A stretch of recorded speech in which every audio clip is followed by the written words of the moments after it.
हरिश्चंद्रगडवर trekking करायची आहे फक्त 1000 रुपयामध्ये जेवण, खाणं, ट्रॅव्हलिंग आणि सगळं काही. आणि कोकण कड्यावर जाण्याचा बेस्ट टाइम मी तुम्हाला सांगतो. माझं नाव आहे पंकज वाझे. चला जाऊया हरिश्चंद्रगडावर. दादरवरून आम्ही कसाऱ्याची ट्रेन पकडली जी 8:30च्या नंतरला असते आणि मी गेलो होतो फिनिक्स ॲडव्हेंचर ग्रुपमधून.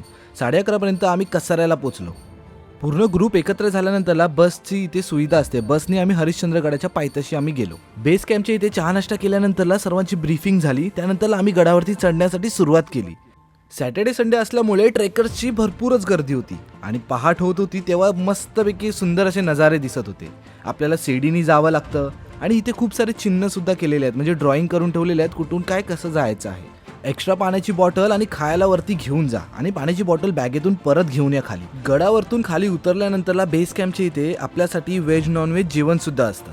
4 किलोमीटर चालल्यानंतरला तारामती पीकला आम्ही पोहोचलो आणि असं काहीतरी दृश्य होतं. खूप सुपर्ब एक्सपिरियन्स होता. ढगं आपल्या